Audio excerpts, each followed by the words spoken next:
teman-teman, kembali lagi di Vcast Videocast Paroki Santo Paulus Juanda. Jadi hari ini aku Dinda dan partner Aku Yasmin. yang akan menemani kalian selama beberapa menit ke depan untuk membahas seputar penerimaan sakramen Krisma tahun 2026 ini.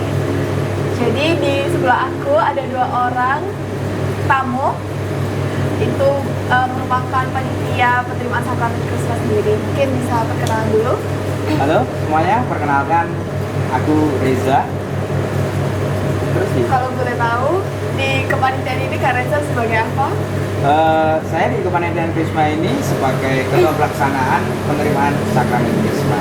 Oke, kalau dari kakak yang satu ini, Halo semuanya, perkenalkan aku Tiara, akrabnya dipanggil Titi, dan aku di kepanitiaan Krisma ini aku sebagai tim si acara. dari tim si acara. Oke, Ada dari tim di acara. lengkap Oke, banget. betul. Oke, kalau boleh tahu nih kak, dari Kak Reza atau Kak Titi nih, dari penerimaan Krisma ini, kalau boleh tahu tanggal berapa sih kak penerimaan Krisma besok? Untuk penerimaan sakramen Krisma akan dilaksanakan di tanggal 21 Juni 2026 besok. 2026 ya, baik. Kalau untuk tanggal 21 ini kan sudah mendekati ya kak, sudah mepet banget. Berapa orang sih kak yang terdaftar dalam penerimaan calon Krisma ini? Calon penerimaan Krisma ini? Untuk calon penerima sakramen Krisma, kita ada 203 calon penerima sakramen Krisma di tahun ini. Oke, wow, lumayan banyak ya, banyak Kalau banget. boleh tahu itu dari dalam paroki aja, dari paroki kita aja, atau dari paroki luar itu juga ada? Kemarin ada kurang lebih 4 orang dari paroki Salib Suci dan juga paroki Santa Maria Annunziata. Oke, jadi nggak hanya paroki kita aja, tapi ada paroki luar juga ya. Baik, tapi masih satu VCAP lah ya hitungannya. Oke. Aku mau nanya nih, kalau boleh tahu, kan itu tadi ada sekitar 200 sekian peserta yang terdaftar. Itu kalau boleh tahu, lingkungan atau wilayah mana sih yang menyumbang paling banyak pesertanya? Untuk di paroki kita, untuk peserta paling banyak itu ada dari wilayah Teresia, ada sekitar 58 orang. Wow, lebih dari 25% ya. Oke. Oke, kalau dari kepanitiaan nih ya, kan udah mempersiapkan rangkaian Krisma. Tema apa sih Kak yang diangkat dari panitia ini untuk penerimaan Krisma tahun ini. Krisma tahun ini? Untuk tema penerimaan sakramen Krisma tahun ini yaitu adalah Roh Kudus menyala dalam hati, menggerakkan untuk melayani. Oke, ada gerakannya mungkin nggak? Ada dong. Ada gimana? Gimana? Gimana? Roh Kudus menyala dalam hati, menggerakkan untuk melayani. Oke. Roh Kudus menyala dalam hati, menggerakkan untuk melayani. Oke, kita coba sekali lagi ya. Oke. Tema kita di penerimaan Krisma yaitu Roh Kudus menyala dalam hati, menggerakkan untuk melayani. Ini keren banget. Kalau mau tanya nih, biasanya si acara itu kan lebih detail ya. Tema dari Krisma ini kan lumayan berat ya kayaknya. Kalau ada nggak sih Kak filosofi atau makna dari tema itu sendiri Kak Titi? Pastinya kalau kita bicara soal filosofi atau makna ada. Kalau kita lihat lagi, penerimaan sakramen Krisma itu bukan cuma sekedar formalitas, bukan juga sekedar administrasi sebagai orang Katolik, bukan juga hanya sekedar kewajiban, tapi alasan kami mengangkat tema Roh Kudus Menyala dalam hati, menggerakkan untuk melayani, agar setiap pesertanya itu bisa betul-betul merasakan, kemudian menyadari bahwa setelah mereka menerima sakramen Krisma, tugas mereka selanjutnya adalah bergerak untuk menjadi pelayan Tuhan. Nah, menjadi pelayan di Tuhan di sini tuh bukan hanya sekedar dalam gereja, tapi di luar gereja juga, bisa di lingkungan sekolah mungkin untuk para pelajar, terus di lingkungan kantor, kemudian di keluarga paling penting. Jadi kami para panitia sangat berharap bahwa setiap peserta Krisma yang akan segera menerima sakramen Krisma betul-betul bisa merasakan imannya di situ, dan kemudian mereka juga bisa mengembangkan, bisa bertanya dalam dirinya apa sih yang bisa mereka berikan sebagai bentuk pelayanan setelah mereka mempelajari imannya itu. Oke, jadi memang ini tuh udah dipersiapkan supaya nanti itu para calon penerima krisma itu nggak hanya nerima aja, tapi apa yang bisa mereka berikan ya, apa enggak? Oke, jadi kalau dari KMD sendiri mungkin ada POV tersendiri atau tambahan terkait latar belakang dari tema yang diangkat untuk Krisma tahun ini? Mungkin cukup sih dari saya karena sudah dijelaskan secara detail dari si acara saya. Oke, baik. Dari berbagai rangkaian kegiatan Kak, ini kan sebentar lagi sudah mau menerima sakramen Krisma nih. Kegiatan apa sih Kak yang kemarin itu sudah dilalui sama penerima Krisma? Selain mereka ikut pembelajaran atau mungkin nanti akan mempersiapkan untuk penerimaan sakramen Krisma, ada nggak sih kegiatan-kegiatan lain selain itu? Untuk kegiatan yang telah dilalui oleh para penerima Krisma ini, yaitu yang pertama ada aksi sosial Krisma yang telah dilaksanakan dari tanggal 1 Mei sampai dengan 22 Mei. Terus agenda yang kedua itu ada rekoleksi calon penerima Krisma yang dilaksanakan pada tanggal 24 Mei. Dan kemudian ada agenda ketiga yaitu pertemuan antara calon penerima Krisma dengan wali Krisma serta ketua wilayah. Oke, itu tanggal berapa itu Kak kemarin? Itu tanggal 30 Mei kemarin. Oke, berarti sudah dilalui semua ya? Ya. Oke. Kalau dari aksi sosial sendiri itu berupa apa dan bagaimana teknis untuk penyalurannya nanti? Untuk aksi sosial, kemarin kita menerima barang berupa sembako dan juga untuk teknis penyalurannya kemarin telah diserahkan kepada tim PSE Paroki, yaitu tim pengembangan sosial dan ekonomi. Setelah diserahkan, kemarin akan didistribusikan oleh tim PSE kepada umat-umat di paroki kita yang lebih membutuhkan. Oke, jadi itu mungkin dia tadi dari tema yang telah diangkat, mereka juga melayani itu ya dengan aksi sosial itu tadi. Baik, mereka sudah betul, ada penerapannya juga. Baik.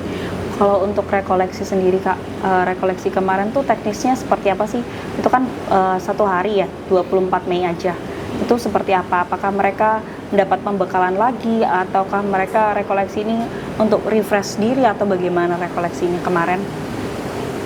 Dari Kak Titi mungkin bisa dibantu jelaskan? Oke, jadi untuk rekoleksi kemarin itu kami membagi jadi 2 kelas untuk tim pelajar. Kemarin itu kan Kak sudah ada kegiatan rekoleksi juga yang dilaksanakan. Cuma 1 hari ya, tanggal 24 Mei aja. Betul.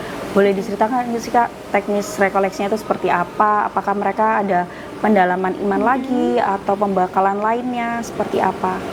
Oke, jadi untuk rekoleksi kemarin yang sudah kami laksanakan pada tanggal 24 Mei, betul ya Kak? Betul. Nah, pada tanggal 24 Mei itu dari sekian ratusan banyak peserta itu kami bagi jadi 2 kelas untuk kelas pelajar dan juga kelas dewasa. Untuk kelas pelajar sendiri kemarin kita kedatangan tamu dari KTM, komunitas Tritunggal Maha Kudus dari Paroki Salib Suci. Kemudian dari kelas dewasa kita kedatangan tamu yaitu Romo Patra. Dan temanya tetap sama yaitu Roh Kudus menyala dalam hati, menggerakkan untuk melayani, dan garis besar tentang materi yang disampaikan atau pendalaman iman yang disampaikan oleh kedua pembicara kita berbicara tentang bagaimana sih para peserta Krisma ini tidak hanya sekedar menerima, tapi memberikan. Jadi setelah mereka menerima sakramen Krisma, nanti kedepannya apa yang bisa mereka berikan sebagai bentuk pelayanan sesuai dengan tema kita itu. Dan di situ juga kemarin yang paling saya ingat Kak Caca itu berbicara tentang beliau tuh dulu takut sekali dengan imannya. Dulu waktu beliau masih anak-anak, ketika mau berdoa makan di tempat umum, bikin tanda salib itu sembunyi-sembunyi. Nah, itu tuh salah satu hal yang menjadi hal yang sangat membekas buat aku pribadi. Karena di situ Kak Caca menjelaskan kalau dulu dia orang yang pemalu, kemudian ketika dia menerima komuni, dia belajar untuk ikut banyak kegiatan, kemudian setelah dia menerima Krisma, dia menjadi lebih aktif lagi, kemudian akhirnya dia bisa berdiri di depan banyak orang, dia bisa memberikan banyak pendalaman-pendalaman iman. Itu yang mau diberikan juga kepada para peserta supaya kedepannya mereka tidak hanya berhenti di Krisma saja, tapi kedepannya bisa memberikan pelayanan yang lebih lagi. Oke, Dinda. Jadi yang aku tangkap dari rekoleksi ini, panitia pengen peserta calon Krisma ini bisa lebih termotivasi lagi untuk betul. aktif melayani. Jadi nggak takut untuk misal kayak ikut komsos sendiri, Yes. terus ikut misinar. Iya, betul. Jadi nggak Oke. takut kalau di dalamnya kayak misal banyak pikiran jeleknya sendiri gitu Iya, lah. iya, benar. Tapi kalau dari ceritanya tadi Kak Titi ini keren loh. Maksudnya kalau misalnya dari pembicara sendiri itu kan dia nggak hanya memberikan apa sih kayak pendalaman, tapi mereka juga memberikan contoh. Kayak sharing Betul, sharing pribadinya itu mungkin yang lagi dialamin beberapa teman-teman juga ya kan. teman-teman bisa relate, terus bisa kayak oh iya aku harusnya nggak kayak gini, tapi harusnya betul. nggak malu nih untuk Benar, benar. nunjukin iman aku di depan banyak orang gitu. Oke, kalau misalnya tadi aku notice tuh ya kan memang ada 2 kelas nih, pelajar dan dewasa. Kategorinya tuh berdasarkan apa sih, usia kah atau apa? Untuk kategori pembeda dari kelas pelajar dan juga dewasa, dari pelajar itu kita mulai dari usia 14 sampai 18 tahun, dan juga kelas dewasa itu dari 18 sampai seterusnya. Oke. Kalau misalnya itu kan ada kategori namanya kan pelajar ya. Kalau semisal nih di usia 18 atau mungkin di usia 18 itu ternyata mereka juga sudah bukan pelajar atau mungkin mereka udah bekerja. Itu tetap masuk dalam kategori pelajar atau ya mereka memang hanya kategori umur aja gitu. Untuk yang 18 itu kan sebelum 18 itu kan masih pelajar, dan setelah 18 lebih itu sudah ikut ke Dewasa. kelas dewasa. Oke, jadi memang hanya berdasarkan umur saja ya. Oke, gitu. Terus kalau misalnya dari 3 rangkaian besar tadi itu kan ada Pertemuan dengan wali Krisma ya. betul. Aku pengen tanya gimana sih acara di dalamnya, apakah hanya sekedar perkenalan dan pertemuan saja dengan wali Krisma atau bagaimana? Jadi tujuan untuk pertemuan antara calon Krisma dan juga wali Krisma serta ketua wilayah itu bertujuan untuk mendekatkan atau membangun relasi hubungan antara calon penerima Krisma dengan wali Krisma serta ketua wilayah. Karena kenapa kok diadakan acara ini? Karena flashback dari dulu saya Krisma itu banyak dari teman-teman saya yang setelah Krisma itu mereka itu lupa dengan wali Krisma itu, jadi tidak dekat gitu lah. Karena nggak kenal gitu. Ya. Betul. Terus kenapa kok juga ada ketua wilayah? Karena balik lagi ke tujuan pokok yang tadi yang telah dijelaskan oleh Kak Titi, yaitu apa yang kalian ingin berikan setelah menerima sakramen Krisma? Apakah kalian ingin melayani Tuhan dalam lingkup wilayah atau naik lagi ke paroki sebagai mau join di mana? Jadi bisa sebagai penjembatan juga ya, seperti itu. Dimanapun ketua wilayah yang nantinya akan mengurusi secara administrasi. Oke, dari 3 rangkaian besar tadi, mana sih yang menurut Kak Titi atau Kak Reza yang paling riweh nih, paling ribet gitu? Ribet banget untuk persiapannya. Kalau dari saya pribadi, untuk persiapan yang panjang dan juga agak sedikit riweh ini ya, itu ada di aksi sosial. Karena selama 2 minggu dari tanggal 1 Mei sampai dengan 22 Mei itu di setiap pembelajaran Krisma kita selalu standby di depan ruang pembelajaran sebelum pembelajaran dimulai untuk mengumpulkan sembako yang telah yang ingin dikumpulkan oleh calon penerima Krisma. Jadi dari segi pengumpulan sembakonya sendiri ya Kak. Iya. Nah itu kalau boleh tahu, apakah pengumpulan tuh hanya dilakukan sebelum pembelajaran dimulai atau di luar pembelajaran tuh peserta juga bisa memberikan sembako? Peserta juga bisa memberikan sembakonya apabila bertemu dengan panitia di saat misa mingguan. Itu bisa dititipkan kepada panitia. Jadi selama bertemu dengan panitia kita bisa menyerahkan sumbangan sembako tersebut. Iya. Oke, jadi aku dengar nih Kak Titi tuh bilangnya setuju. Kenapa sih Kak? Kenapa kok aksi sosial ini riuh? Apa karena emang kurang teratur kah? Atau karena memang jamnya yang agak molor-molor atau gimana pada saat pengumpulan? Kalau kita bicara soal aksi sosial, ini kan memberi ya dalam bentuk sembako. itu kembali lagi ke kesadarannya setiap orang, karena bukan kadang ya, setiap kali kita announce untuk memberikan sembako, beberapa orang itu kayak males enggak. Oh, ada Enggak, keberatan. iya, keberatan. Nah, itu yang menjadi hal yang susah untuk kami, karena kembali lagi ya, setiap orang punya kesadaran masing-masing memberikan secara ikhlas atau tidak.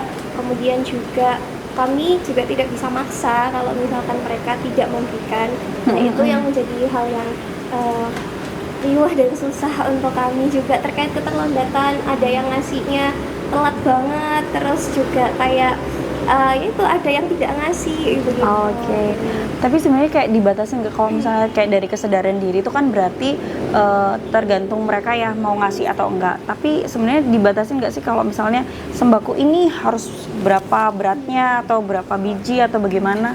Ada batasannya nggak sih, Kak? Minimalnya gitu. Misal Betul, mie tadi kan kalau nggak salah ada mie ya, itu harus 5 atau harus 10 gitu. Untuk kami dari panitia, kami nggak membatasi sih. Kalau mereka ingin menyumbangkan berapapun, pasti kami terima dalam bentuk sembako ya. Oke, jadi memang nggak ada minimalnya juga ya. Oke, gitu. Oke, kalau misalnya dari rangkaian tadi sudah banyak banget, sebentar lagi nih kan kita mau Menerima sakramen betul, Krisma. kita mau menyiapkan untuk calon penerima ini menerima pada saat hari H 21 Juni, kurang beberapa hari lagi. Persiapan apa sih yang sudah dipersiapkan dari panitia? Dari mungkin memang dari sebelum mereka penerimaan Krisma sampai nanti di hari H. Kalau dari Kak Titi nih, dari si acara ya kan biasanya lebih detail tuh. Karena mereka yang konsep ya. Betul. Jadi kemarin kami sudah melaksanakan pengakuan dosa. Itu dilaksanakan sekitar 2 hari ya. Iya, 2 hari. Baik, dari rangkaian acara yang tadi besar sudah disiapkan panitia, sebentar lagi kan kita akan mempersiapkan nih calon penerima Krisma untuk menerima Krisma pada tanggal 21 Juni. Kurang beberapa hari aja nih ya kan. Dari panitia sendiri ada nggak sih yang sudah dipersiapkan, mempersiapkan si calon penerima ini untuk menerima sakramen Krisma? Oke, jadi untuk serangkaian kegiatan yang sudah dilakukan dan akan dilakukan oleh para peserta Krisma, kemarin itu pada tanggal 10 dan tanggal 11 Juni, para peserta Krisma sudah mengikuti pengakuan dosa, dan itu bersikap wajib. Karena ya pengakuan dosa untuk teman-teman bisa mensucikan dirinya untuk mengakui kesalahan dan dosa-dosanya sebelum menerima sakramen Krisma. Lebih ready ya. Memantaskan diri. Benar, memantaskan diri sebelum menerima Krisma. Ini kan sakral gitu ya, jadi memantaskan diri. Kemudian yang saat ini sedang berlangsung juga ada ibadat Triduum, dan itu berjalan 3 hari mulai dari Tanggal 17 sampai dengan 19 besok. jadi dari hari Rabu, Kamis, dan Jumat. Itu juga bersikap wajib, setiap peserta Krisma wajib untuk mengikuti ibadat Triduum. Kemudian kemarin juga kami sudah melaksanakan gladi kotor dan gladi bersih yang dihadiri oleh semua peserta Krisma, dan itu juga bersifat wajib. Kenapa kami mengadakan gladi kotor dan juga gladi bersih? Supaya ketika penerimaan sakramen Krisma, para peserta ini juga para wali Krisma yang mendampingi juga sudah siap dan sudah mengerti tata caranya, bagaimana majunya, bagaimana menerimanya, bagaimana bersikap setelah menerima sakramen Krisma. Begitu. Ya, nggak bingung ya. Betul, Aku iya. harus ngapain nih? Yes, jadi ada benar. pengarahannya gitu. Oke. Jadi tadi ada yang menarik buat aku, kalau nggak salah tadi ada ibadah Triduum ya, 3 hari berturut-turut. Nah, kalau boleh tahu ibadah Triduum sendiri itu ibadah seperti apa? Apakah seperti penyala iman atau ibadah seperti biasa kayak kita misa pada harian? Kayak atau misa mingguan harian gitu. Seperti apa sih, Kak? Ibadat Triduum itu adalah ibadat singkat, ibadat persiapan untuk mempersiapkan hati sebelum menerima sakramen Krisma. Kurang lebih untuk tata caranya sama dengan ibadat sabda harian, ibadat sabda kita di rumah. Oh, Di gitu. lingkungan maksudnya. Jadi mungkin ada bacaan sama Ada pendalaman bacaan, iman aja ya, peneguhan-peneguhan ya. Oke. Kan kalau tadi dari berbagai runtutan tuh ada Triduum, ada gladi, itu yang diwajibkan. Panitia nih tetap ada itu nggak sih kayak administrasinya, kayak semuanya tuh tercatat gitu. Ada timeline-nya sendiri Mm-mm. bagaimana? Apa tercatat semua atau bagaimana? Terus kalau misalnya kayak ada yang nggak datang nih gitu, ada kayak kompensasi atau bagaimana seperti itu? Untuk semua timeline agenda panitia untuk penerimaan sakramen Krisma ini, dari peserta Krisma itu kita ada registrasi di setiap pembelajaran maupun setiap agenda Kegiatan. itu kita ada registrasi. Jadi setiap peserta Krisma yang tidak hadir lebih dari 3 kali itu akan diundur Krismanya, yaitu mengikuti lagi tahun depan. Oke, tahun berikutnya 2 ya. tahun lagi. 2 tahun maksudnya, lagi. karena Oke. 2 tahun lagi. Oke. Jadi penerimaan Krisma ini berdasarkan dengan absen para peserta selama kegiatan dan pembelajaran berlangsung. Oke, jadi Iya. mereka memang ada track recordnya ya. Jadi kayaknya mungkin absen ini nggak cuma membuat hanya sekedar absen, tapi gimana keseriusan dari penerima calon Krisma ini untuk mempersiapkan diri. Oke, keren sih ya. Terus dari acara nanti nih 21 Juni, boleh nggak sih Kak diceritain selain penerimaan Krisma nih? Apa ada kegiatan lain yang gitu. baru yang beda dari tahun lalu? Mungkin buat kayak nge-refresh nih calon penerima Krisma, nggak hanya ditampar sama uskup ya, benar. Oke, ada nggak sih kegiatan lainnya?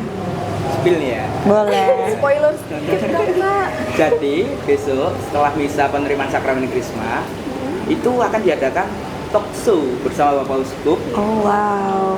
Ya, jadi nanti kurang lebih ada tektokan lah antara calon sudah penerima ya itu ya, Yes. antara penerima Krisma dengan Bapak Uskup tentang bagaimana pengalaman Bapak Uskup dan juga sebagainya. Sharing-sharing ya. Oke. Tentunya juga ada beberapa stage, yaitu hiburan, kita akan nyanyi bersama. Oke, ada penampilan-penampilan. Karena yang MC adalah OMK Wilayah Bartolomeu. Oke. Kita dukung OMK. Oke, baik. Jadi memang nggak hanya talk show aja, tapi memang ada hiburan berupa penampilan-penampilan ya.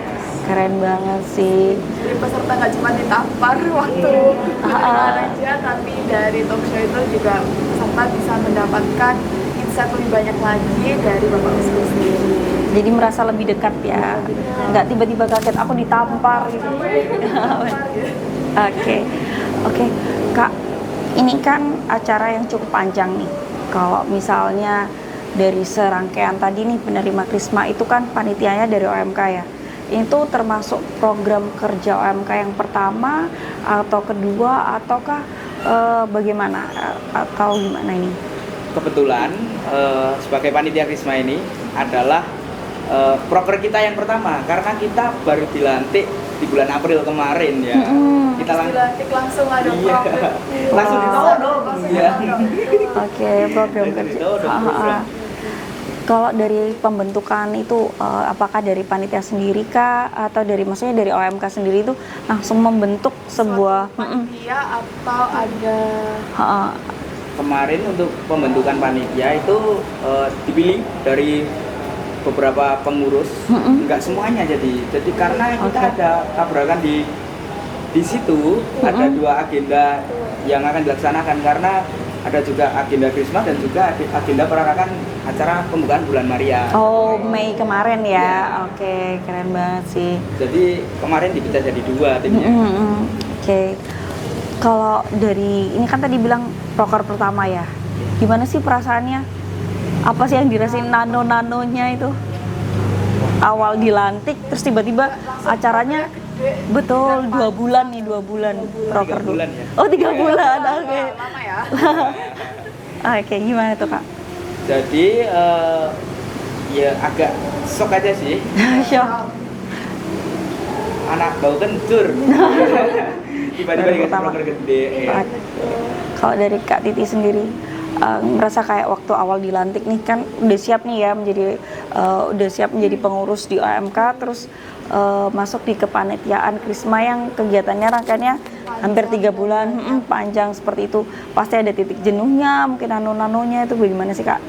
Kalau ditanya ada titik jenuhnya atau enggak, ada. Pasti ada ya. Ada, Ya, karena apalagi kalau tim acara ya. betul, apalagi aduh harus ngurusin acara rundown dari awal sampai Benar. akhir. Kemudian juga setiap kali kita mau pindah acara nih, pasti kan ada rapat. Nah, itu rapat itu kalau boleh jujur sampai malam banget. Sampai malam banget. Dan itu sampai ngantuk-ngantuk gitu kan. Oke. Nah, tapi overall semua kegiatan-kegiatan ini bukan menjadi beban juga, bukan menjadi hal yang memberatkan, tapi seru banget untuk kami sebagai panitia. Untuk aku pribadi sangat menyenangkan dan sangat seru karena di sini kita juga bukan hanya bergerak sebagai panitia, tapi kita juga ikut merasakan gitu loh proses dari awal teman-teman peserta ini daftar peserta Krisma, kemudian mereka ikut pembelajaran, kemudian mereka pengakuan dosa, rekoleksi, ibadah triduum, sehingga nanti puncaknya adalah mereka menerima sakramen Krisma. Itu jadi suatu kepuasan gitu loh untuk kami Oke. panitia pastinya, karena wah puji Tuhan segala proses agenda Krisma yang sangat wah ini ya kan itu bisa berjalan dengan sangat baik dan sangat lancar. Benar. Dan kami bersyukur karena boleh terlibat dalam suatu sakramen yang sangat sakral, yaitu sakramen Krisma. Gitu. Oke, jadi ternyata panitia ini nggak cuma mempersiapkan, tapi mereka juga merasakan ya. Jadi kayak dari awal, terus dari kegiatan-kegiatan rangkaian, akhirnya sampai ke puncaknya nanti gitu. Mungkin dari Kak Dinda ada yang dikepoin nggak sih dari mereka-mereka ini? Aduh, apa ya? Tipe apa ya? Mungkin kalau dari OMK sendiri, apakah dari awal acara sampai akhir itu yang menghandle OMK ataukah ada bekerja sama dengan katekese kah atau pihak yang lain yang dari paroki? Jadi untuk teknis penghandulan rangkaian acara Krisma ini kebetulan kita dibantu oleh katekis, yaitu mereka menghandle tentang dialog pembelajaran karena mereka yang lebih Berpengalaman ya? Lebih paham ya. lebih paham juga. Jadi kami hanya menghandle teknisnya saja.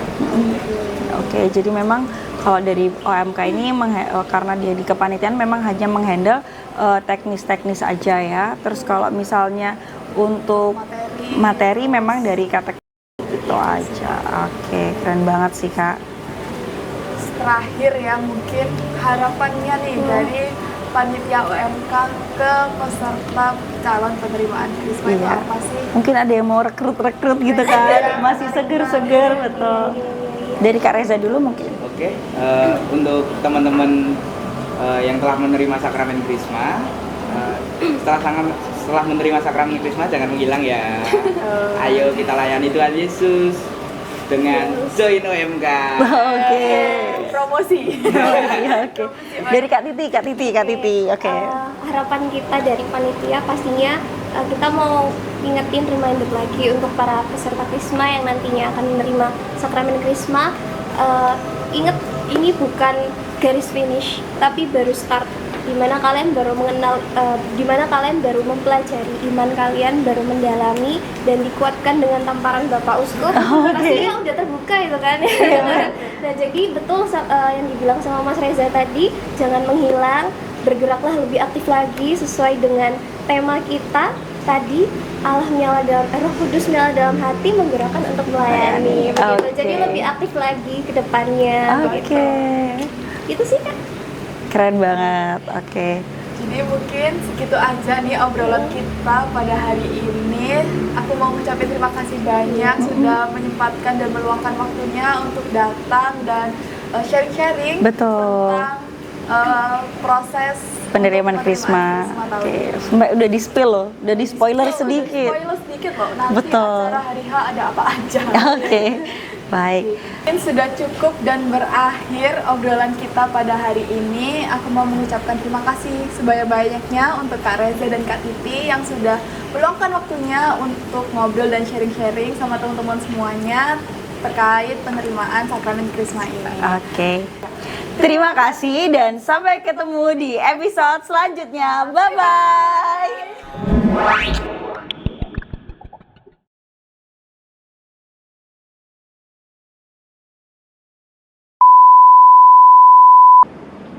Apa tadi depan-depannya? Halo teman-teman. Kembali lagi. Oh iya kan. Boleh. Enggak, hari H beda mana? Beda mana? Berani kan yang ini. Oke, Roh Kudus menyala. Oh memang ada gerakannya ya Ki? Roh Kudus Ini apa ini Azul? drop lagi. Separuh toh. Nggak apa-apa.